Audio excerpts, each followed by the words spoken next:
Hi ಎಲ್ರಿಗೂ ನನ್ನ ಪ್ರೀತಿಯ ನಮಸ್ಕಾರಗಳು. ನಮ್ಮ ನಾಯಕರಲ್ಲಿ ನಾಯಕ ಅವರ ವಿಡಿಯೋ ಇವತ್ತು ನಾನು ಮಾಡ್ತಾಯಿದ್ದೀನಿ. ನಮ್ಮ ವಜ್ರಮುನಿಯವರಲ್ವ, ಅವ್ರು ನಿಜವಾಗ್ಲೂ ನಾಯಕನಿಗೆ ನಾಯಕ ಅಂತಲೇ ಹೇಳ್ಬೋದು. ನಾವು ಚಿಕ್ಕ ವಯಸ್ಸಲ್ಲಿ ಕಂಡಂತಹ ಅದ್ಭುತವಾದ ಒಂದು ವಿಲನ್ ಪಾತ್ರಧಾರಿ ಅಂದರೆ ಖಂಡಿತವಾಗಿ ನಮ್ಮ ಭಾರತದ ಚಿತ್ರರಂಗದ ಇತಿಹಾಸದಲ್ಲಿ ಅಂತ ಕೂಡ ಹೇಳ್ಬೋದು. ಇಂಥ ಒಂದು ವಿಲನ್ ಆಮೇಲೆ ಹುಟ್ಟಿ ಇಲ್ಲವೇ ಇಲ್ಲ, ಸಾಧ್ಯನೇ ಇಲ್ಲ.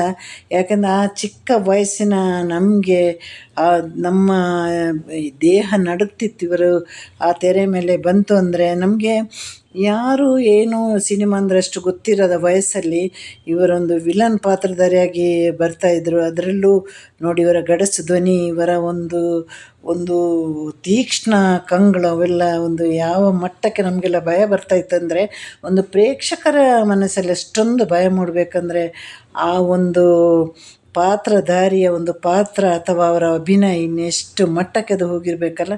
ಅಂತಹ ಒಂದು ವಿಶೇಷ ಕಲಾವಿದ ನಮ್ಮ ವಜ್ರಮುನಿಯವರು. ಅವರು ಶಾಲಾ ದಿನಗಳಲ್ಲಿ ಅವರಿಗೆ ಬಹಳಷ್ಟು ಆಸಕ್ತಿ ಅಂತೆ ಈ ಸ್ಟೇಜ್ ಕಾರ್ಯಕ್ರಮ, ಆಮೇಲೆ ಸ್ಟೇಜ್ ಹತ್ತೋದು, ನಾಟಕಗಳು, ಹೀಗೆಲ್ಲ ತುಂಬ ಆಸಕ್ತಿ ಹೊಂದಿದವರು. ಹಾಗೆ ನಂತರದಲ್ಲಿ ಅವರು ನಾಟಕದಲ್ಲೆಲ್ಲ ಅಭಿನಯ ಮಾಡಿದ ಮೇಲೆ ನಮ್ಮ ಪುಟ್ಟಣ್ಣ ಕಣಗಲವರ ಗರಡಿಯಲ್ಲಿ ಪಳಗ್ತಾರೆ ಅವರು.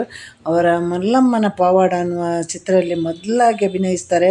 ಆಮೇಲೆ ಅವರು ಅವರ ಕೊನೆ ತನಕ, ಅವರಿಗೆ ಆರೋಗ್ಯ ಕೆಡೋ ತನಕ ಅವರು ಹಿಂದಿರುಗಿ ನೋಡಿದ್ದೇ ಇಲ್ಲ. ಸಾಮಾನ್ಯವಾಗಿ ಅಷ್ಟು ಚಿಕ್ಕ ಒಂದು ಸಮಯ ಅಥವಾ ಕಾಲಾವಕಾಶದಲ್ಲಿ 300ಕ್ಕಿಂತ ಹೆಚ್ಚು ಸಿನಿಮಾದಲ್ಲಿ ಮಾಡಿದ್ದಾರೆ. ಅದು ಅಲ್ಲದೆ ಹೆಚ್ಚಾಗಿ ನಮ್ಮ ಡಾಕ್ಟರ್ ರಾಜ್ಕುಮಾರ್ ಅವರ ಸಿನಿಮಾದಲ್ಲಿ ಕೂಡ ಅವರು ಮಾಡಿರೋದು. ಮಲ್ಲಮ್ಮನ ಪವಾಡ ಅವರ ಮೊದಲ ಚಿತ್ರ ಆದರೂ ನಂತರಲ್ಲಿ ಮಯೂರ, ಸಂಪತ್ತಿಗೆ ಸವಾಲ್, ಪ್ರೇಮದ ಕಾಣಿಕೆ, ಬಬ್ರುವಾಹನ, ಆಕಸ್ಮಿಕ, ಹೀಗೆ ಒಂದರ ಹಿಂದೆ ನಮ್ಮ ವಜ್ರಮುನಿಯವರು ಇಲ್ಲದಂತಹ ಸಿನಿಮಾಗಳೇ ಅಂದು ಇರಲಿಲ್ಲ. ಅಷ್ಟೊಂದು ವಿಶೇಷವಾದ ಒಂದು ಅಭಿನಯ ಅವ್ರದ್ದು. ಅವರು ಹುಟ್ಟಿದ್ದೆಲ್ಲ ನಮ್ಮ ಬೆಂಗಳೂರಲ್ಲೇ. ಅವರ ತಂದೆ ಕೂಡ ಕಾರ್ಪೊರೇಟರ್ ಆಗಿದ್ದರು. ಅವರಿಗೆ ಓದಿ ಇನ್ಯಾವುದೋ ಉನ್ನತ ಮಟ್ಟಕ್ಕೆ ಹೋಗ್ಬೋದಿತ್ತು, ಆದರೆ ಅವರ ಕಲೆ ಎಂಬುದು ಅವರ ಒಂದು ರಕ್ತಗತವಾಗಿ ಬಂದಿತ್ತು. ಹಾಗಾಗಿ ಅವರಿಗೆ ಯಾವಾಗಲೂ ಈ ನಾಟಕಗಳಲ್ಲಿ ಅಭಿನಯಿಸೋದು, ಚಲನಚಿತ್ರದಲ್ಲಿ ಅಭಿನಯಿಸೋದು, ಇದೇ ಅವರ ಒಂದು ಯೋಚನೆ ಆಗಿತ್ತಂತೆ. ಹಾಗಾಗಿ ಓದನ್ನು ಅರ್ಧಕ್ಕೆ ಮುಗಿಸಿ ಅವರು ನಾಟಕದಲ್ಲಿ ಅಭಿನಯಿಸಿ ನಂತರದಲ್ಲಿ ಪುಟ್ಟಣ್ಣ ಕಣಗಲವರ ಒಂದು ಕೈ ಕೆಳಗಡೆ ಅವರು ಮಲ್ಲಮ್ಮನ ಪವಾಡ ಚಿತ್ರಕ್ಕೆ ಪ್ರವೇಶ ಮಾಡಿದರು. ಅಲ್ಲಿಂದ ಅವರು ತಿರುಗಿ ನೋಡಿದೇ ಇಲ್ಲ. ಬಹುಶಃ ಅವರಿಗೆ ದೇವರು ಒಳ್ಳೆ ಆಯಸ್ಸು ಕೊಡ್ತಿದ್ರೆ ಇನ್ನಷ್ಟು ಒಂದು 1000 ಚಿತ್ರಗಳು ಕೂಡ ಅವರು ಮುಗಿಸ್ತಾ ಇದ್ದರು. ಯಾಕಂದರೆ ಆ ಒಂದು ಸಣ್ಣ ಒಂದು ಸಮಯ ಅವಕಾಶದಲ್ಲಿ ಅವರು ಸಾಕಷ್ಟು ಪ್ರಶಸ್ತಿಗಳನ್ನು ಕೂಡ ಗೆದ್ದಿದ್ದಾರೆ. ಅವರು ಬಂದು ಒಂದು ನಮ್ಮ ತೆರೆ ಮೇಲೆ ನಿಂತರು ಅಂದರೆ ಸಾಕು. ಅದಕ್ಕೆ ನಾನು ಹೇಳಿದ್ದು ಅವರಿಗೆ, ಅವರು ವಿಲನ್ ಅಲ್ಲ, ಅವರು ನಾಯಕರಿಗೆ ನಾಯಕ ಆಗ್ತಾಯಿದ್ರು. ಯಾಕಂದರೆ ವಿಲನ್ ಪಾತ್ರ ಚೆನ್ನಾಗಿ ಬಂದಾಗಲೇ, ವಿಲನ್ ಪಾತ್ರ, ಪೋಷಕ ಪಾತ್ರಗಳು, ಆಮೇಲೆ ಕಾಮಿಡಿ ಪಾತ್ರಗಳು ಚೆನ್ನಾಗಿ ಬಂದಾಗಲೇ ಅಲ್ಲಿ ಹೀರೋಗಳು ಮಿಂಚೋದಲ್ವ. ಹಾಗೆ ನಮ್ಮ ವಜ್ರಮುನಿ ಕೂಡ ಹಾಗೆ ಇದ್ದರು. ವಜ್ರಮುನಿ ಅಂತ ಹೆಸರು ಕೇಳಿದ ಕೂಡಲೇ ನಮಗೆ ನಿಜವಾಗ್ಲೂ ಈಗಲೂ ಕೂಡ ಮೈ ನಡುಗುತ್ತೆ. ಅವರ ನಿಜವಾದ ಹೆಸರು ಸದಾನಂದ ಸಾಗರ್ ಅಂತೆ. ಆದರೆ ಮತ್ತೆ ಸಿನಿಮಾಕ್ಕೆ ಬಂದ ಮೇಲೆ ಅವರು ವಜ್ರಮುನಿ ಅಂತಾದರು. ನಿಜವಾಗ್ಲೂ ಅವರು ವಜ್ರಮುನಿಯ ನಮ್ಮ ಈ ಭೂಮಿ ಇರುವವರಿಗೆ ಕನ್ನಡ ಜನತೆ, ಮುಂದಿನ ಜನ್ರೇಷನ್ ಕೂಡ ಅವರನ್ನು ಮರೆಯೋದಕ್ಕೆ ಸಾಧ್ಯ ಇಲ್ಲ. ಈಗಲೂ ಅವರ ಸಿನಿಮಾ ನೋಡಿದಾಗ ನಮಗೆ ಮತ್ತೆ ಇಂಥ ಕಲಾವಿದರು ಹುಟ್ಟಲಿಕ್ಕೆ ಸಾಧ್ಯನಾ ಅಂತ ಅನ್ನಿಸ್ತಾ ಇದೆ. ಇವರ ಜೊತೆ ನಮಗೆ ಸಾಕಷ್ಟು ವಿಲನ್ ಕಲಾವಿದರು ಇದ್ದರು. ಅವರು ಕೂಡ ಎಲ್ಲ ಒಳ್ಳೊಳ್ಳೆ ಕಲಾವಿದರೆ. ತೂಗುದೀಪ ಶ್ರೀನಿವಾಸ್ ಅವರು ಕೂಡ ಅಂದಿನ ಒಳ್ಳೆಯ ವಿಲನ್ ಆಗಿದ್ದರು. ಸುಂದರ ಕೃಷ್ಣ ಅರಸ್ ಅಂತ ಹೇಳೋದೇ ಬೇಡ. ಅದರಲ್ಲೂ ನಮ್ಮ ಮೇಯ್ನ್ ವಜ್ರಮುನಿಯವರಾಗಿದ್ದರು. ಅಂದರೆ ವಜ್ರಮುನಿಗೆ ಸಿಕ್ಕಂಥ ಪಾತ್ರಗಳು, ಅಂದಿನ ಸಿನಿಮಾ ಕಥೆಗಳು, ಅವರಿಗೆ ಸಿಕ್ಕಿದ ಹೀರೋಗಳು, ನಿರ್ದೇಶಕರು, ಅವರಿಗೆ ನಿರ್ಮಾಪಕರು ಎಲ್ಲವೂ ಅದಕ್ಕೆ ತಕ್ಕಂತೆ ಇದ್ದರು. ಅದಕ್ಕೆ ತಕ್ಕಂಥ ಪ್ರೇಕ್ಷಕರು ಕೂಡ ಇತ್ತು. ಯಾಕಂದರೆ ಒಂದು ಒಳ್ಳೆಯ ಸಿನಿಮಾ ಬಂದಾಗ ಬೆನ್ನು ತಟ್ಟುವವರು ಇದ್ದರು. ಇವತ್ತಿನ ಹಾಗೆ ಒಳ್ಳೆ ಸಿನಿಮಾಕ್ಕೂ ಕೆಟ್ಟ ಸಿನಿಮಾಕ್ಕೂ, ಒಳ್ಳೆಯದು ಕೆಟ್ಟದ್ದು ಎರಡೂ ಇರುವ ಸಿನಿಮಾಕ್ಕೂ ಕೆಟ್ಟ ಕಮೆಂಟ್ ಮಾಡೋರು ಅವತ್ತು ಇರಲಿಲ್ಲ. ಹಾಗೆ ಅವರ ಹೆಸರು ನೋಡಿ ಈ ಭೂಮಿ ಮೇಲೆ ಶಾಶ್ವತವಾಯಿತು. ನಾವು ಎಷ್ಟು ದಿನ ಬದುಕ್ತೀವಿ ಅದೆಲ್ಲ ಮುಖ್ಯ. ನಾವು ಇದ್ದ ಬದುಕಿನಲ್ಲಿ ಎಷ್ಟು ದಿನ ಬದುಕಿದ್ದೀವೋ ಅದರಲ್ಲಿ ಏನು ಸಾಧನೆ ಮಾಡಿದ್ದೀವಿ ಅದಲ್ವ ಮೇನ್.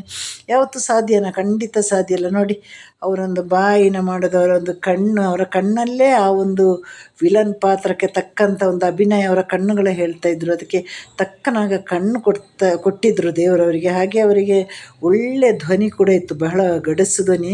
ಅಂದೆಲ್ಲ ಈ ಡಬ್ಬಿಂಗ್ ಮಾಡುವವರೆಲ್ಲ ಸ್ವಲ್ಪ ಕಮ್ಮಿ ಅಲ್ಲ, ಅವರವರ ಸಿನಿಮಾಕ್ಕೆ ಅವರವರೇ ಡಬ್ಬಿಂಗ್ ಮಾಡ್ತಾಯಿದ್ರು. ಹಾಗಾಗಿ ಅವರು ನಿಜ ಜೀವನದಲ್ಲಿ ಅದು ಎಷ್ಟು ಸೌಮ್ಯತೆ ಅಂದರೆ ಅವರ ಆ ಒಂದು ಸುತ್ತ ಒಂದಷ್ಟು ಗೆಳೆಯರು ಇದ್ದರು. ಅವರಿಗೆ ಸಾಕಷ್ಟು ಅವರ ಕುಟುಂಬದ ಜನಗಳು ಕೂಡ ಅವರನ್ನು ಬಹಳವಾಗಿ ಇಷ್ಟಪಟ್ಟಿದ್ದರು. ಹಾಗೆ 3 ಮಕ್ಕಳ ಪ್ರೀತಿಯ ಮುದ್ದಿನ ಮಕ್ಕಳ ತಂದೆ ಕೂಡ ಆಗಿದ್ದರು. ಇತ್ತೀಚೆಗೆ ಅವರ ಮೊಮ್ಮಗನು ಕೂಡ ಯಾವುದೋ ಒಂದು ಸಿನಿಮಾದಲ್ಲಿ ಎಲ್ಲ ಅಭಿನಯ ಮಾಡಿದರು. ಅದು ಮತ್ತು ಮಕ್ಕಳೆಲ್ಲ ಸ್ವಲ್ಪ ಕೃಷಿ ಹಾಗೆಲ್ಲ ಆ ರೀತಿಯಲ್ಲಿ ಹೋದರು. ಯಾಕಂದರೆ ಸಿನಿಮಾದಲ್ಲಿ ಅವರಿಗೆ ಬಂದು ಏನು ಮಾಡಬೇಕು ಅಂತ ಅನ್ನಿಸ್ತೋ ನಮ್ಗೆ ಗೊತ್ತಿಲ್ಲ. ಒಟ್ಟಲ್ಲಿ ನಮ್ಮ ವಜ್ರಮುನಿ ಅವರ ಮಕ್ಕಳಾಗಲಿ ಮೊಮ್ಮಕ್ಕಳಾಗಲಿ ಯಾರು ಬಂದರೂ ಬರದೇ ಹೋದರೂ ನಮ್ಮ ವಜ್ರಮುನಿಯ ಹೆಸರು ಮಾತ್ರ ಖಂಡಿತವಾಗಿ ಶಾಶ್ವತ ಅಲ್ವ. ನಮಗೆ ಥಿಯೇಟ್ರಲ್ಲಿ ಕೂತಾಗ ಆವಾಗ ಗಡಗಡಗಡ ಅಂತ ನಡುಗ್ತಾ ಇದ್ದೆವು ನಾವು ವಜ್ರಮುನಿಯವರ ಸಿನಿಮಾ ನೋಡಿದಾಗ. ಯಾಕಂದರೆ ನಾವು ತುಂಬ ಚಿಕ್ಕವರಾಗ ಡಾಕ್ಟರ್ ರಾಜ್ಕುಮಾರ್ ಹೀರೋ ಆಗಿ ಬಂದ ಸಮಯದಲ್ಲಿ ನಾವು ಚಿಕ್ಕ ಚಿಕ್ಕ ಮಕ್ಕಳಾಗಿರುವ ಅಂಥ ಸಿನಿಮಾದಲ್ಲೇ ವಜ್ರಮುನಿಯವರು ಜಾಸ್ತಿ ಅಭಿನಯ ಮಾಡಿದ್ದು. 1998ರಲ್ಲಿ ಅವರು ಕಾಲವಾಗಿದ್ದಾರೆ. ಯಾಕಂದರೆ ಅವರಿಗೆ ಒಂದು ಕಿಡ್ನಿ ಸಮಸ್ಯೆಯಿಂದಾಗಿ ಕಾಲವಾಗಿದ್ದು. ಅವರಿಗೆ ಕಾಲ ಹೋಗುವಾಗ ಸಾಮಾನ್ಯ ನನಗೆ ಅನಿಸಿದ ಹಾಗೆ ಒಂದು 48-50 ವಯಸ್ಸೇನೋ ಇದ್ದಿರ್ಬೋದು. ಜಾಸ್ತಿ ವಯಸ್ಸು ಕೂಡ ಆಗಿರಲಿಲ್ಲ. ಇನ್ನೊಂದು 20-25 ವರ್ಷ ಬದುಕಿದಿದ್ದರೆ ಮತ್ತಷ್ಟು ಒಳ್ಳೆಯ ಸಿನಿಮಾಗಳನ್ನು ನಮ್ಮ ಕನ್ನಡ ಚಿತ್ರರಂಗಕ್ಕೆ ಕೊಡ್ತಾಯಿದ್ರು. ಯಾಕಂದರೆ ಯಾವತ್ತೂ ನಮ್ಮ ಕನ್ನಡ ಚಿತ್ರರಂಗದ ಇತಿಹಾಸದಲ್ಲಿ ಇಂಥ ಕಲಾವಿದರೆಲ್ಲ ಮತ್ತೆ ಹುಟ್ಟಿ ಬರಲಿಕ್ಕೆ ಸಾಧ್ಯನೇ ಇಲ್ಲ. ಈ ಕನ್ನಡ ನಾಡಿಗೆ ಒಬ್ಬರು ವಜ್ರಮುನಿ ಅಲ್ವ. ಹಾಗೆ ಅವರ ಹೆಸರನ್ನು ಕೂಡ ಹಾಗೆ ಒಳ್ಳೆ ರೀತಿಯಲ್ಲಿ ಅವರು ಉಳಿಸಿ ಹೋಗಿದ್ದಾರೆ. ಒಳ್ಳೊಳ್ಳೆ ಸಿನಿಮಾ ಕೊಟ್ಟಿದ್ದಾರೆ. ಅಷ್ಟೊಂದು ಸಣ್ಣ ಒಂದು ಕಾಲಾವಕಾಶದಲ್ಲಿ 300 ಸಿನಿಮಾ ಕೊಡೋದಂದರೆ ಒಂದು ಸಣ್ಣ ಮಾತೇ ಅಲ್ವಾ. ಅವರ ಕೆಲಸ ಮಾಡುವ ಎಲ್ಲ ಲೈಟ್ ಬಾಯ್ಸಿಂದ ಹಿಡಿದು ದೊಡ್ಡ ದೊಡ್ಡ ಕಲಾವಿದರ ಜೊತೆ ಒಳ್ಳೆ ಸಂಪರ್ಕವನ್ನು ಕೂಡ ಇಟ್ಟಿದ್ರಂತೆ. ಯಾಕಂದರೆ ತೆರೆ ಮೇಲೆ ಬಂದರೆ ಮಾತ್ರ ಅವರು ಭಯಂಕರ ವಜ್ರಮುನಿ. ಅವರು ತೆರೆ ಹಿಂದೆ ಹೋದರೆ ಅಷ್ಟು ಸೌಮ್ಯವಾದ ವಜ್ರಮುನಿ. ಇದು ಎಲ್ಲ ಚಿತ್ರರಂಗದ ಎಲ್ಲ ಗಣ್ಯರಿಗೂ ಈ ವಿಷಯ ಗೊತ್ತು. ಹಾಗಾಗಿ ನಮ್ಮ ವಜ್ರಮುನಿ ಸದಾ ಪೂಜಿಸಲ್ಪಡ್ತಾರೆ. ಅವರಿಗೆ ಒಂದು ಏನು ಹೇಳೋದು, ಅವರ ಒಂದು ಕಲೆಗೆ ಅವರು ಹೇಗೆ ಸಮರ್ಪಣೆ ಮಾಡಿದ್ದಾರೆ ಅಂದರೆ ಅದು ಅಷ್ಟು ಸಿನಿಮಾದಲ್ಲಿ ಅಷ್ಟು ಅಭಿನಯ ಕೂಡ ಅವರು ಅಷ್ಟು ಚೆನ್ನಾಗಿ ಕೊಟ್ಟ ಕಾರಣ ಇವತ್ತು ಕೂಡ ನಮ್ಮಂಥವರು ನೋಡಿ ಅವರ ಹೆಸರನ್ನು ಮತ್ತೆ ಬಳಸ್ಕೊಂಡು ವಿಡಿಯೋ ಮಾಡುವ ಹಾಗೆ ಆಗಿದೆ.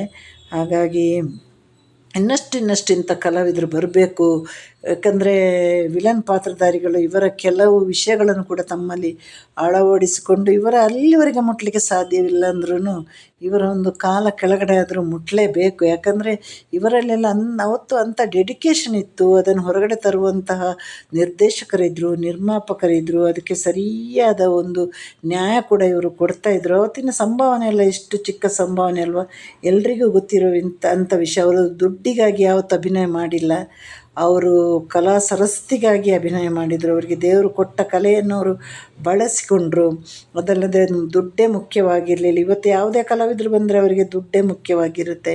ಹಾಗಾಗಿ ತಮ್ಮ ಕಲೆಯನ್ನು ಯಾವುದೆಲ್ಲ ರೀತಿಯಲ್ಲಿ ಅವರು ತೋರ್ಪಡಿಸಬೇಕು ಅಷ್ಟು ಚಿಕ್ಕ ಒಂದು ಸಮಯಾವಕಾಶದಲ್ಲಿ ಅವರು ಅಷ್ಟು ಚೆನ್ನಾಗಿ ಅದು ಮಾಡಿ ತೋರಿಸಿದ್ದಾರೆ. ಯಾಕಂದರೆ ಇದೆಲ್ಲ ಯಾವತ್ತಿಗೂ ನಮ್ಮ ಒಂದು ಕರ್ನಾಟಕ ಅಥವಾ ಕನ್ನಡ ನೆಲೆಯಲ್ಲಿ ಅಚ್ಚಳಿಯದೆ ಉಳಿದಿರುವಂತಹ ಒಂದು ನಟನೆ ಅಥವಾ ಒಂದು ಸಾಧನೆ ಅಂತ ಕೂಡ ಹೇಳ್ಬೋದು. ಮತ್ತಷ್ಟು ಇವಳ ನೆನಪುಗಳನ್ನು ನಾವು ಮಾಡ್ತಾ ಇರಬೇಕು. ಚಿತ್ರರಂಗದಿಂದ ಕೂಡ ಇವರ ನೆನಪಿನ ಒಂದು ಕಾರ್ಯಕ್ರಮಗಳನ್ನು ಕೂಡ ಮಾಡಲೇಬೇಕು. ಅದು ಮಾಡಿಲ್ಲ ಅಂದರೆ ತುಂಬ ಕಮ್ಮಿ ಅಂತ ಅನ್ನಿಸುತ್ತೆ. ಯಾಕಂದರೆ ಇಂಥ ಕಲಾವಿದರನ್ನು ಇನ್ನೊಂದು ಸಲ ಕರ್ಕೊಂಡು ಬರಲಿಕ್ಕೆ ಸಾಧ್ಯನಾ? ಖಂಡಿತ ಸಾಧ್ಯನೇ ಇಲ್ಲ. ಹಾಗಾಗಿ ನಮ್ಮಂಥ ಹಲವಾರು ಈ ಅಭಿಮಾನಿಗಳಿದ್ದಾರೆ. ಅವರು ಕೂಡ ಯಾವತ್ತೂ ವಜ್ರಮುನಿ ಸರ್ನ ಮರೀಲಿಕ್ಕೆ ಸಾಧ್ಯನೇ ಇಲ್ಲ. ನೋಡಿ, ಇವತ್ತಿಗೂ ಅವರ ಸಿನಿಮಾ ನೋಡಿದಾಗ ನಮಗೇನು ಬೇಸರ ಅನಿಸೋದಲ್ಲ, ಬೋರ್ ಅನಿಸೋದಿಲ್ಲ.